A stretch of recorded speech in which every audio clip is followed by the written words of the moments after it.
That workshop is a clear code violation and I'm shutting it down today. You owe this HOA $38,000 in fines, and if you don't pay, we'll slap a lien on your house and sell it out from under you.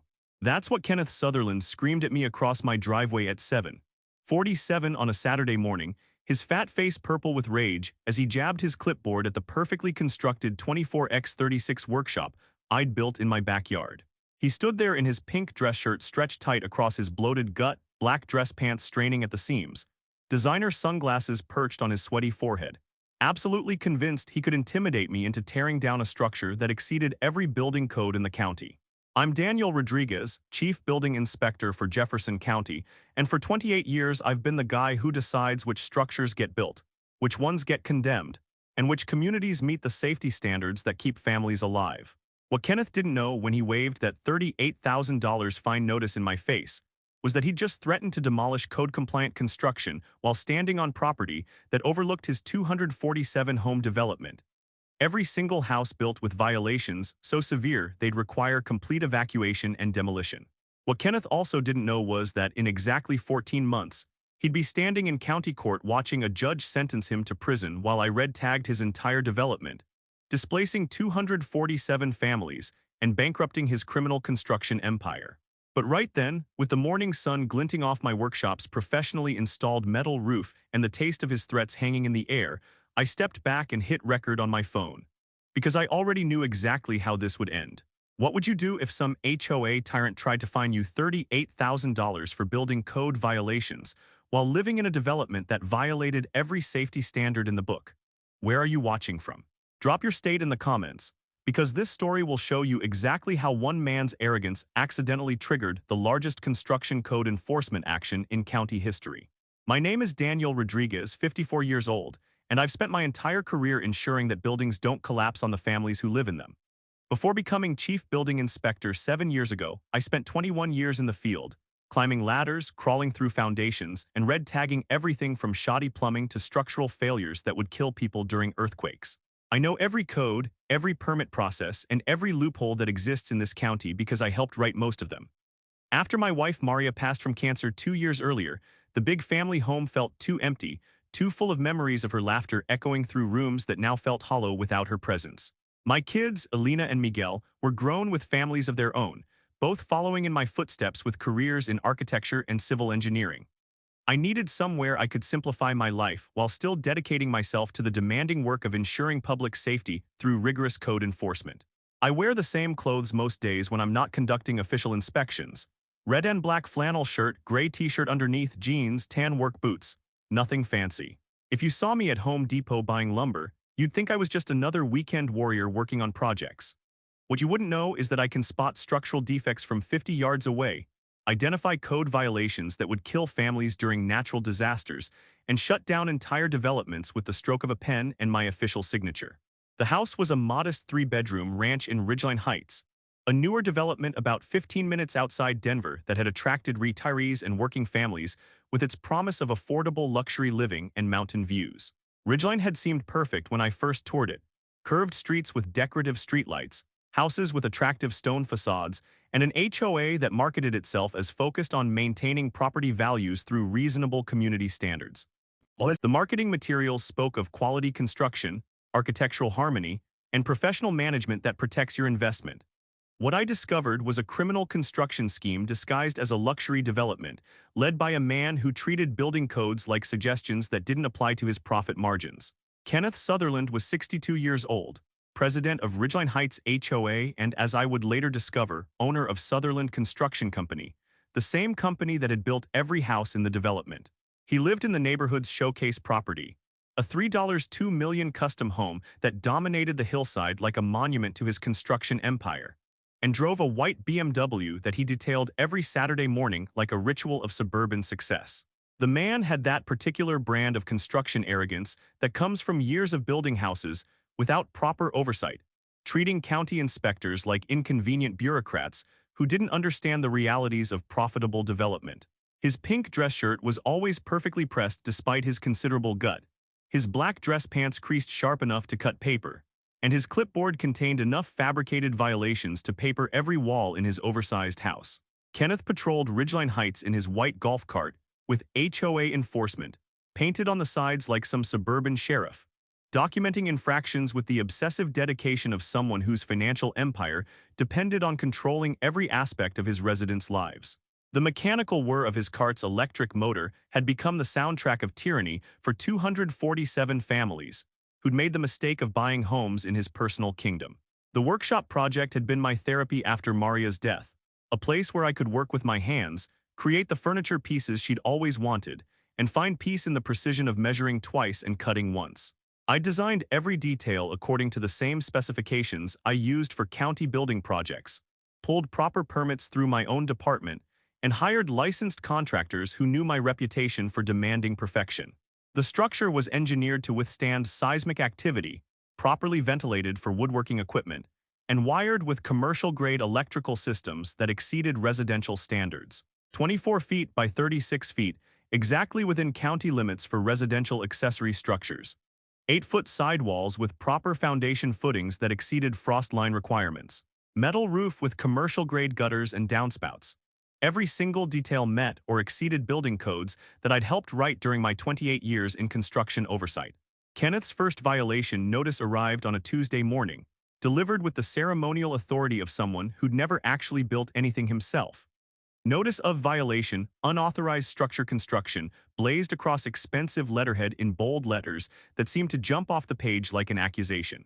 According to Kenneth's fabricated authority, my workshop violated HOA architectural guidelines, exceeded allowable square footage for accessory structures, and required board approval before construction could begin.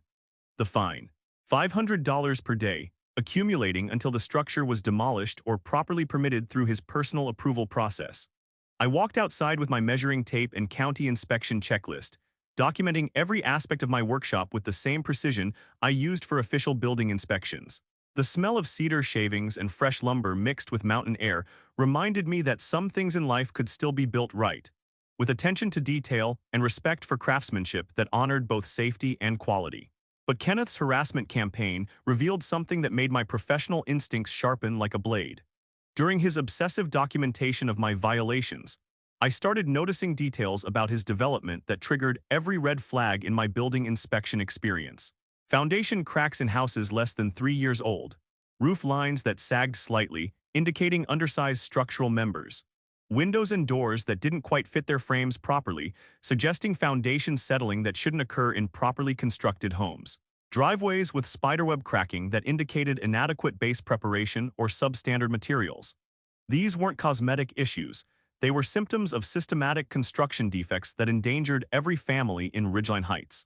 The morning Kenneth delivered his $38,000 ultimatum, I just finished my morning coffee, reviewing inspection schedules for the week ahead. The sound of his golf cart's electric motor announced his arrival like a suburban air raid siren, followed by the crunch of gravel as he parked crooked in my driveway with the arrogance of someone who'd never been challenged. "Mr. Rodriguez," Kenneth announced without preamble, his voice already at courtroom volume so every neighbor could hear his performance. "The board has voted unanimously to enforce architectural standards that protect everyone's property values. Your illegal structure has 72 hours to begin demolition, or we're placing a lien on your property and pursuing legal action." He shoved the envelope into my chest with enough force to make me step backward. The paper felt expensive between my fingers, cream-colored stationery that probably cost more than most people's grocery budget, with calculations showing daily fines that had accumulated to exactly $38,000 over 76 days. "Kenneth," I said quietly, my voice carrying the professional authority that had made contractors nervous for nearly 3 decades.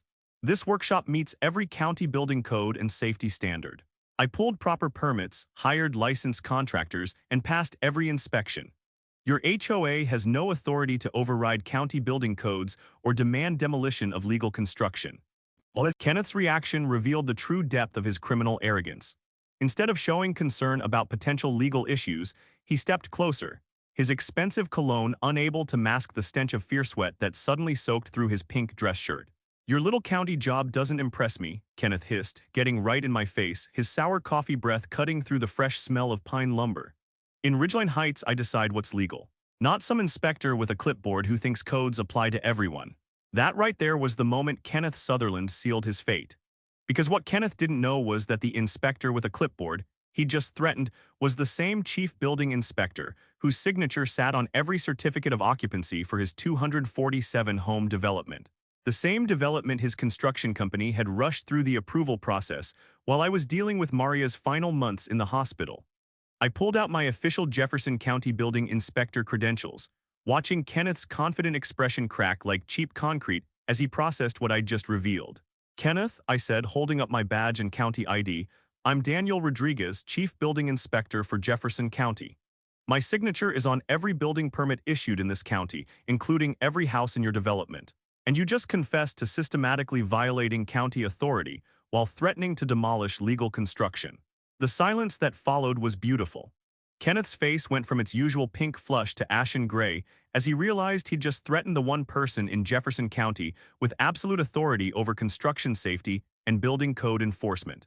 After Kenneth retreated to his golf cart and disappeared like a defeated general, I walked through my workshop one more time, running my hands along the properly installed electrical conduits and structurally sound framing that represented everything Kenneth's development wasn't. Honest construction built to protect the people who lived and worked inside it. But I could see Kenneth's showcase house on the hillside, and I knew this wasn't over. The man had tasted defeat, and his type never accepted losing gracefully. What Kenneth didn't understand was that his threat to demolish my legal workshop had given me probable cause to investigate whether his 247-home development met the same standards he was demanding from me. The war was about to begin, and Kenneth Sutherland had no idea he'd already lost by choosing the wrong building inspector to intimidate with fabricated construction violations. The retaliation began exactly 48 hours after Kenneth's driveway humiliation, delivered through the kind of bureaucratic warfare that destroys families who can't afford to fight back. The certified letter arrived at 6:23 a.m. on a Tuesday morning, thick enough to stop a bullet and expensive enough to bankrupt most homeowners just in attorney fees to respond to it. "Emergency Building Code Enforcement Action." The heading screamed in bold letters that seemed to jump off cream-colored paper like an indictment. Kenneth had escalated from HOA harassment to what he claimed was official county action, complete with forged letterhead and fabricated inspection reports that would have been hilarious if they weren't so obviously criminal. I spread the documents across my kitchen table in my red and black flannel shirt, the morning sun streaming through windows that overlooked Kenneth's showcase house on the hillside. The beautiful irony wasn't lost on me. Kenneth was threatening the chief building inspector with building code violations, using documents that violated every procedure in my department's manual. According to Kenneth's fabricated authority, my workshop showed structural deficiencies requiring immediate demolition, electrical hazards that endanger neighboring properties, and foundation failures that violate county safety standards. Each allegation was signed by Deputy Inspector Marcus Williams, a man who didn't exist in my department and never had. But the real masterpiece was Kenneth's demand for emergency inspection fees, totaling $12,500 to cover the cost of his fabricated investigation. The man was literally trying to extort money from me using forged county documents while impersonating building officials, federal crimes that carried decades in prison. My phone buzzed with a text from my deputy, Carlos Martinez, who'd been with the department for 15 years and knew every legitimate inspection protocol. "Chief, someone's been calling homeowners claiming to be from our office scheduling emergency inspections for code violations. They're asking for cash payments and threatening immediate condemnation." Kenneth's criminal enterprise was bigger than I'd suspected. He wasn't just harassing me, he was impersonating county officials to extort money from residents throughout Ridgeline Heights, using fabricated violations and fake inspection reports to generate income through systematic fraud. I immediately called County Building Director Mike Harris, my supervisor for the past 7 years and a man who'd seen every type of construction scam imaginable. "Mike, we've got a problem. Kenneth Sutherland is forging county inspection documents and impersonating building officials. I need to open a formal investigation." "Jesus, Daniel," Mike replied, his voice tight with professional concern. "How bad are we talking?" "Bad enough that I wouldn't be surprised if his entire development is built on fraudulent inspections and substandard construction. I need authorization to conduct a comprehensive safety audit of Ridgeline Heights." The silence on the line stretched for 10 seconds before Mike responded. "You've got it, full authority. But we do this by the book, ironclad procedures, third-party verification, everything documented for potential criminal prosecution." Kenneth's harassment campaign revealed something that made my professional instincts shift into full investigation mode. During his obsessive documentation of my violations, I'd started noticing systematic problems throughout his development that suggested construction defects on a massive scale. I began what I called recreational walks through Ridgeline Heights, photographing structural issues with the trained eye of someone who'd spent 28 years identifying construction failures before they killed people. What I found was a masterpiece of systematic building code violations disguised as luxury construction. Foundation problems were visible on 63 houses, settling cracks, moisture intrusion, and structural movement that indicated inadequate soil preparation and substandard foundation materials. The smell of damp concrete and compromised waterproofing mixed with the mountain air, as I documented crack patterns that told the story of systematic corner cutting. Roof systems showed signs of undersized structural members, improper flashing installation, and ventilation failures that would lead to ice dams and structural collapse during heavy snow loads. I could see the telltale sag in ridge lines that indicated rafters spanning distances they weren't engineered to handle. The electrical systems were even worse. I could spot code violations from the street, exposed junction boxes, improper grounding, and service panels that didn't meet current safety standards. These weren't minor infractions. They were fire hazards that could kill families in their sleep. My formal investigation began with a records review that revealed Kenneth's construction company had rushed the entire development through the approval process during the 6 months I was on family medical leave caring for Maria. Temporary inspectors had signed off on work that clearly didn't meet county standards, either through incompetence or corruption. Carlos pulled the original building permits and inspection reports while I analyzed the construction timeline. "Chief, this is impossible," he said, spreading documents across my office conference table. "They're claiming to have completed foundation, framing, electrical, and final inspections on 47 houses in a single week. Even with a full crew working overtime, that's not physically possible." The inspection reports were signed by Senior Inspector Robert Davis, another fictitious employee who'd never worked for Jefferson County. Kenneth had been forging inspection documents for 3 years, creating a paper trail of fake approvals for construction that violated every safety standard in our codes. But the community impact was what made this personal. Once residents learned that a building inspector lived in their neighborhood, they began approaching me with concerns they'd been afraid to voice. Mrs. Patterson, a retired teacher, showed me cracks in her foundation that had appeared within 18 months of moving in. "Chief Rodriguez," she said, her voice tight with worry, "my insurance company says foundation problems aren't covered because they're construction defects." Kenneth told me it was normal settling, but these cracks are getting bigger every month. Jim Rodriguez, a veteran who worked construction, pointed out electrical problems that kept tripping his breakers. "My 20-year-old son sleeps in the basement. If there's an electrical fire, will he be able to get out?" I examined Jim's electrical panel with growing professional alarm. Undersized breakers, improper grounding, and junction boxes that violated every safety standard in the National Electrical Code. Kenneth's construction company had installed systems that were ticking time bombs waiting to kill families. The pattern emerged with mathematical precision as I documented violations throughout the development. Kenneth had systematically substituted substandard materials for the engineered components specified in his building plans, pocketing the difference while endangering every family in Ridgeline Heights. Engineered lumber had been replaced with standard dimensional lumber that couldn't handle the structural loads. Commercial-grade electrical systems had been swapped for residential components that created fire hazards. High-efficiency HVAC equipment had been substituted with economy units that couldn't adequately heat or cool the houses they were installed in. This wasn't just shoddy construction. It was systematic fraud that endangered 247 families who trusted that their homes met county safety standards. Kenneth's desperation reached criminal insanity when he began filing false emergency reports with multiple agencies, trying to weaponize bureaucracy against the very official responsible for building safety oversight. Complaints flooded into the state licensing board claiming I was abusing authority for personal vendettas. Anonymous tips to the county attorney alleged corruption in the building department. But each false report created additional evidence of witness intimidation and obstruction of justice. Kenneth was systematically documenting his own crimes while trying to discredit the one person with authority to expose his construction fraud. My expanded investigation revealed that Kenneth's construction fraud extended beyond building code violations into systematic financial crimes. Bank records showed him billing homeowners for premium materials while purchasing economy-grade supplies, pocketing the difference through shell companies that existed solely to launder stolen money. Chief, Carlos reported after analyzing Kenneth's financial records, he's been running a comprehensive fraud operation for 3 years. Fake inspections, substandard materials, inflated invoices, and systematic code violations that endanger every family in the development. The legal framework was crystallizing into a multi-layered prosecution that would destroy Kenneth's life completely. Wire fraud for using electronic communications to coordinate the conspiracy. Mail fraud for sending fake inspection reports through postal service. Construction fraud that endangered 247 families who trusted that their homes were built to code.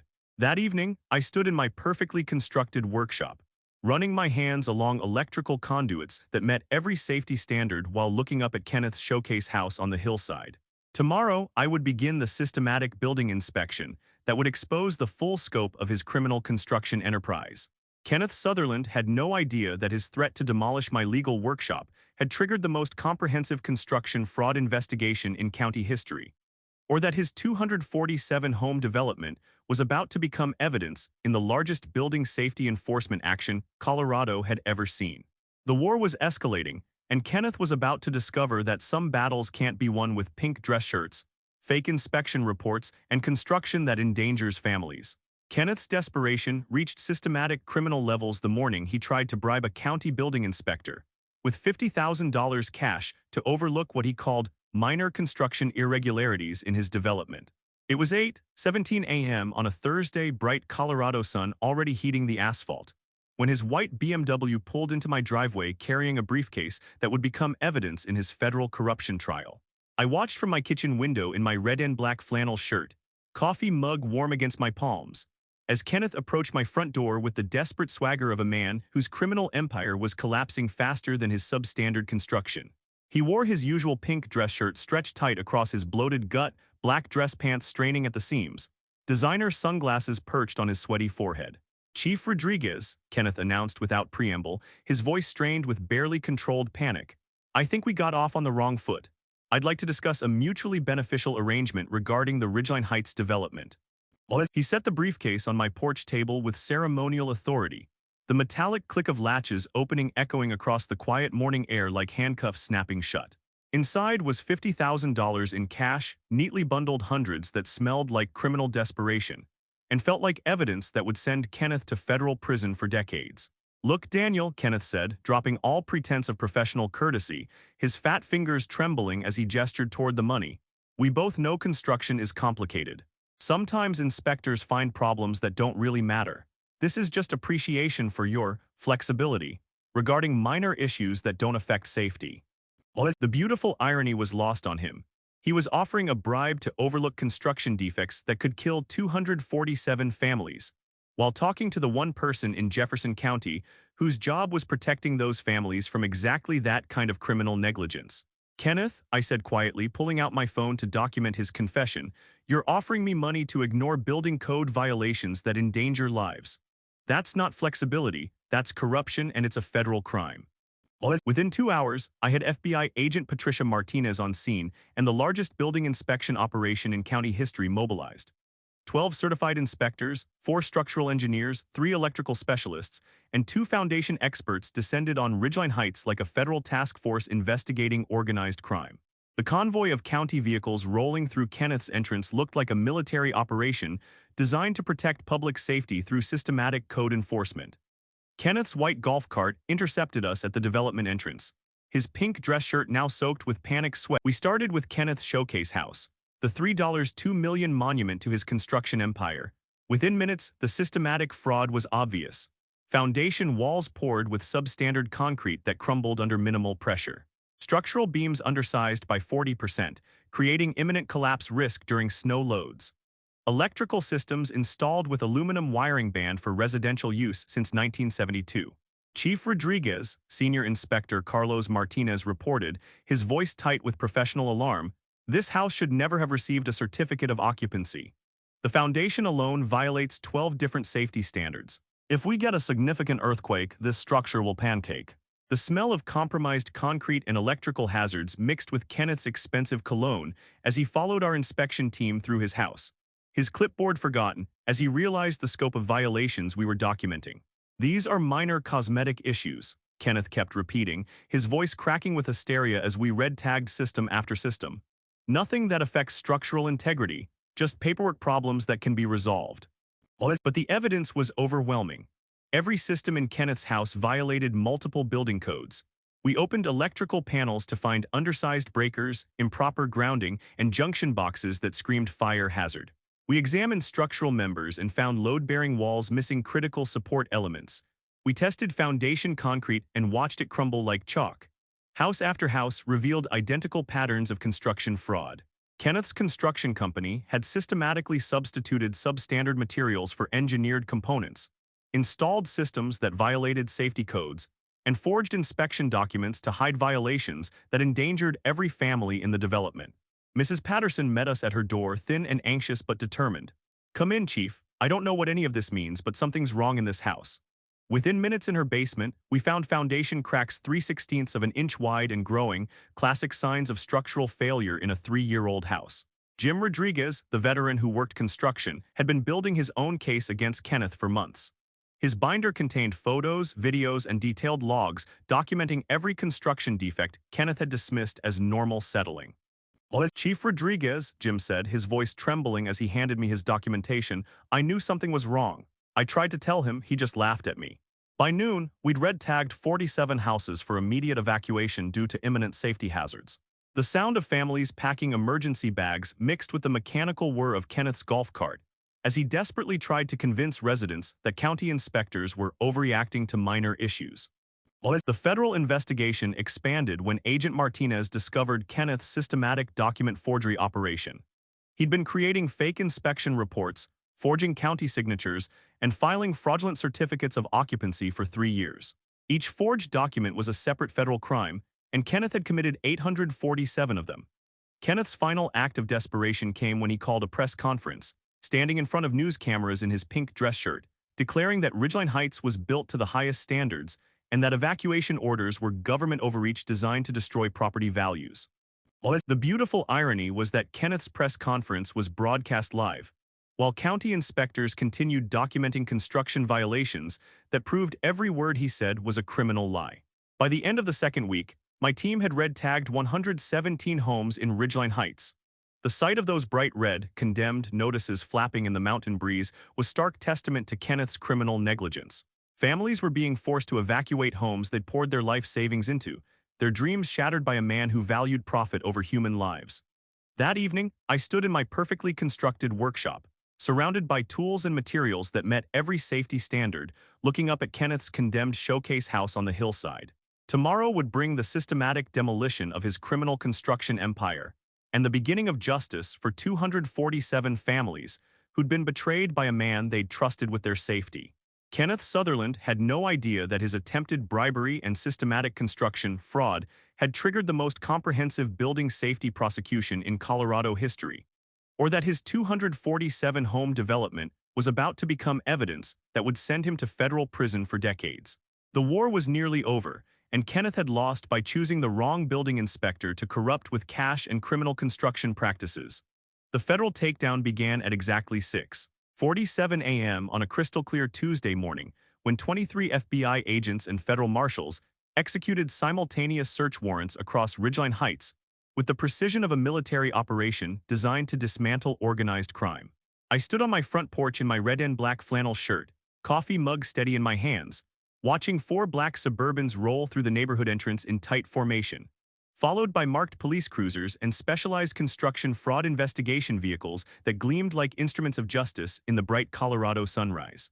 Kenneth's white HOA golf cart was conducting its usual morning patrol when the convoy appeared, his pink dress shirt and black dress pants perfectly pressed despite the early hour. Clipboard balanced on his steering wheel as he documented fabricated violations with the obsessive dedication that had defined his criminal reign. The mechanical whir of his electric cart mixed with the diesel rumble of federal transport vehicles as he realized this wasn't another county inspection. This was the end of his criminal empire. FBI Special Agent Patricia Martinez stepped out of the lead vehicle with handcuffs and arrest warrants, her dark tactical gear marking her as a federal agent with serious business to conduct. "Kenneth Sutherland," she announced, her voice carrying across the morning air with mathematical precision. "You're under arrest for conspiracy to commit construction fraud, systematic bribery, document forgery, mail fraud, and endangering public safety." Kenneth's reaction was everything I'd hoped for during 28 years of building safety enforcement. Standing in his golf cart like some deposed suburban dictator, he screamed about construction standards and property values while federal agents documented his meltdown for court evidence. "This is harassment. I'm a licensed contractor with legal authority," he shrieked, his voice cracking as handcuffs clicked around his wrists. By 9:03 a.m., the evacuation order for Ridgeline Heights went out with the cold efficiency of a disaster response we'd hoped we'd never execute. The reverse 911 calls, wireless emergency alerts, and sheriff's cruisers with loudspeakers rolling slowly down manicured streets brought the systematic reality of Kenneth's criminal negligence home to 247 families. "Attention residents of Ridgeline Heights," the recorded message announced, echoing off identical stone facades. "By order of the Jefferson County Building Department and federal authorities, all residents of Units 1 through 247 are required to evacuate immediately due to documented life safety construction hazards." This is not a drill. I coordinated the evacuation from my county truck, watching bright red condemned tags flutter on front doors like warning flags. County Building Department vehicles and federal agents moved through the streets with systematic precision, officers calmly explaining to shocked families what was happening while Kenneth, now in federal custody, could only watch his kingdom crumble. "The human stories broke my heart." Harold, a retired machinist, pointed to his cracked garage slab. "I told Kenneth this wasn't right," he said, voice tight with vindication and terror. "He told me if I put another letter in writing, he'd start fining me for nuisance complaints. All this time I thought I was the problem." "No, sir," I replied, "you were the canary in the coal mine. They just did everything they could to silence you." Thomas, the Vietnam veteran who'd questioned Kenneth's construction methods, stood watching federal agents process evidence from his condemned house. "Chief Rodriguez," he called out, his voice breaking, "my grandchildren sleep in the basement. Is the foundation really going to collapse?" "We're going to make sure every family is safe, Thomas," I assured him. "Kenneth's criminal construction ends today." But Kenneth's desperation reached new criminal depths even from federal custody. Through his attorney, he filed a formal ethics complaint with the county commission, alleging I was abusing public office for personal vendettas and fabricating evidence to destroy a legitimate developer. The complaint included doctored photographs attempting to portray my perfectly legal workshop as dangerous and unpermitted. County Building Director Mike Harris simply chuckled when I showed him Kenneth's ethics complaint. "Daniel, this is textbook witness intimidation. He thinks if he can get you suspended, the whole investigation stops. He doesn't understand that federal agencies don't work like his HOA board." Mike forwarded the complaint directly to Agent Martinez, who added obstruction of justice and witness intimidation to Kenneth's growing list of federal charges. Kenneth's every desperate move was accelerating his own destruction. The media coverage intensified as the scale of displacement became clear.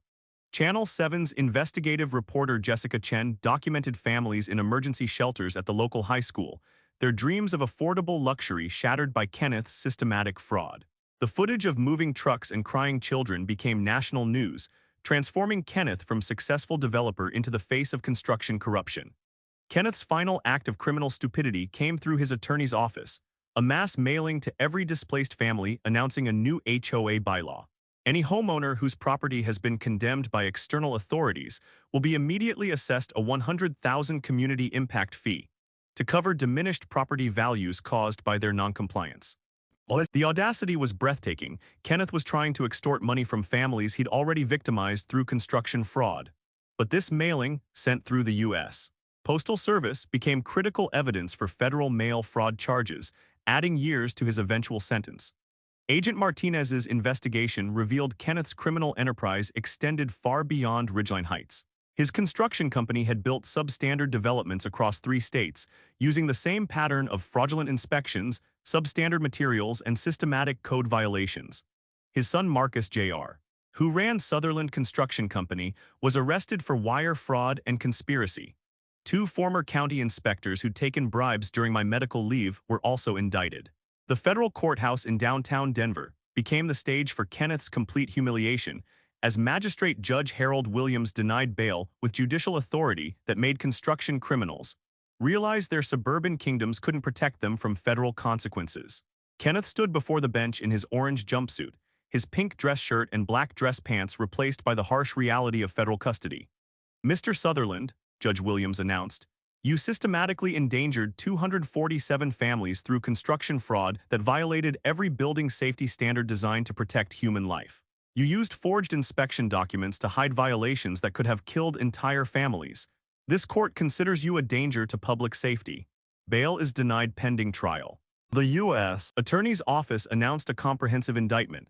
34 counts of construction fraud, 18 counts of document forgery, 22 counts of wire fraud, 8 counts of bribery, obstruction of justice, witness intimidation, and conspiracy to endanger public safety. Each charge carried potential decades in federal prison. Standing outside the federal courthouse that evening in my red and black flannel shirt, watching Kenneth's transport vehicle disappear toward federal detention, I felt the deep satisfaction of watching systematic justice protect families from construction fraud that could have killed them. Kenneth Sutherland had spent 3 years building houses that endangered families while documenting his crimes in forged inspection reports. Now he would discover that federal prison doesn't come with golf carts, pink dress shirts, or the authority to endanger families through construction that violates every safety standard designed to protect human life. The war was nearly over, and Kenneth had lost by choosing the wrong building inspector to bribe while endangering 247 families through systematic construction fraud. 18 months later, I stood in the witness box of Federal District Court in Denver, my hand on the Bible, wearing my official Jefferson County Building Inspector dress uniform, navy blue with county patches and my 28-year service pin gleaming under the courtroom's bright fluorescent lights. The courtroom smelled like polished wood and the mathematical certainty of justice being served, while morning sunlight streamed through tall windows, illuminating what would become Kenneth Sutherland's final performance as a free man. Kenneth sat at the defendant's table in an orange federal jumpsuit that hung awkwardly on his diminished frame. His pink dress shirt and black dress pants replaced by prison-issued clothing that marked him as what he'd always been, a criminal who'd endangered families for profit. His clipboard was gone, replaced by handcuffs that clinked softly every time he shifted in his chair. The man who'd fined me $38,000 for my illegal workshop was about to be measured by federal sentencing guidelines. "State your name and occupation for the record," Assistant U.S. Attorney Mark Johnson began, his voice carrying the authority of someone who'd spent years dismantling construction fraud operations. "Chief Building Inspector Daniel Rodriguez, Jefferson County Building Department," I replied, my words echoing through the packed courtroom where 127 displaced families had gathered to watch justice flow through the federal system with hydraulic precision. Johnson walked me through the evidence methodically. Kenneth's systematic construction fraud, 247 homes built with substandard materials, forged inspection documents, and structural defects that endangered every family in Ridgeline Heights. Over 3 years, he'd stolen $4.7 million by substituting economy-grade materials for engineered components, while charging premium prices for construction that violated every building safety standard in Colorado. "Chief Rodriguez, can you explain to the jury how Mr. Sutherland's construction fraud affected these families?" I looked directly at Kenneth, watching him squirm in his orange jumpsuit as I detailed his crimes. Kenneth Sutherland didn't just steal money, he stole safety.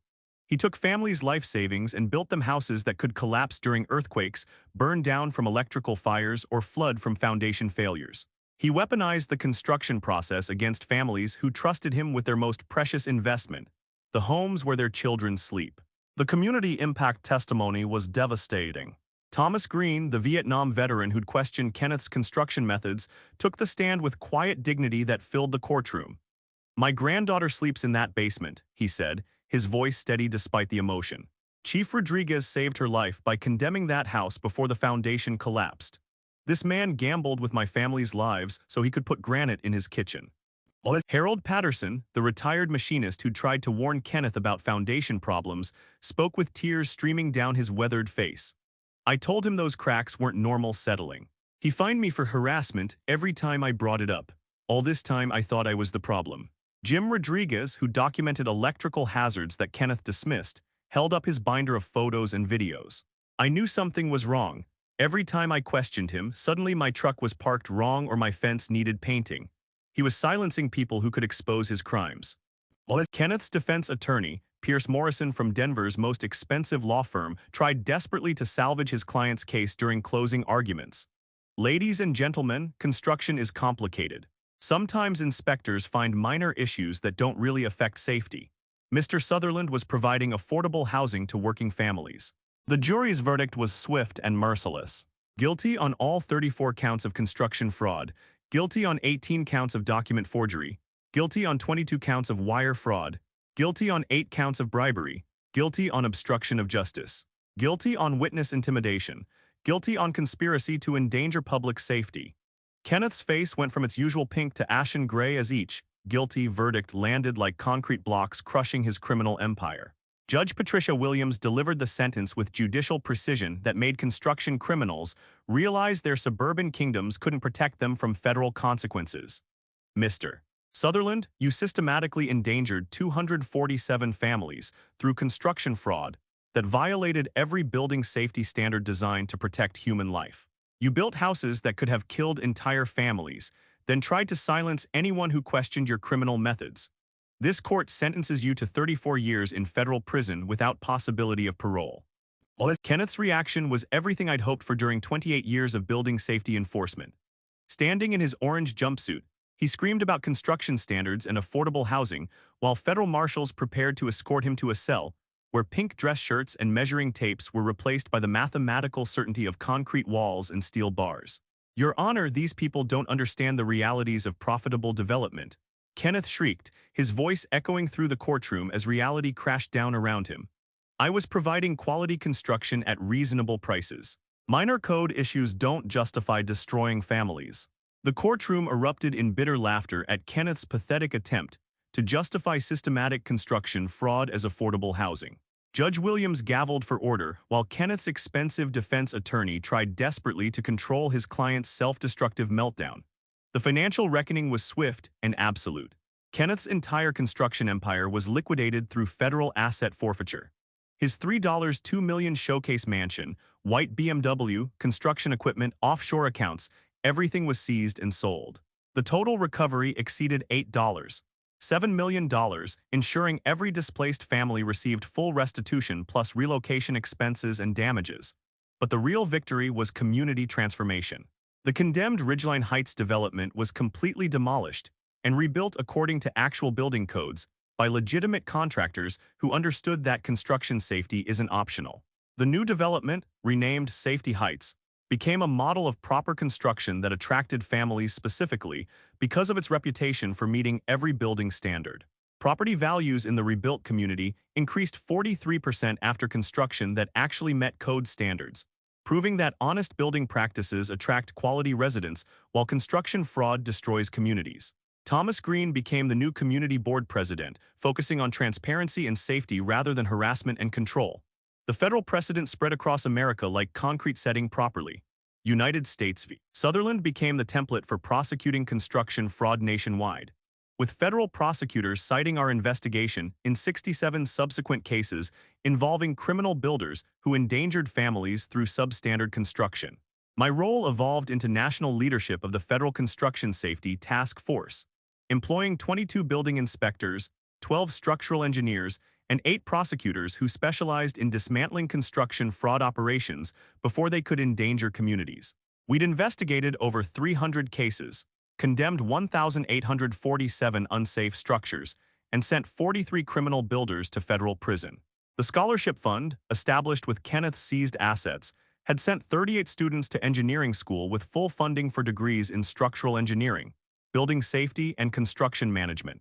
Each graduation ceremony reminded me that Kenneth's criminal greed had accidentally funded the next generation of professionals who would prevent future construction terrorism against working families. 2 years later, standing in my perfectly constructed workshop in my red and black flannel shirt, watching the sunrise over Safety Heights' properly built home,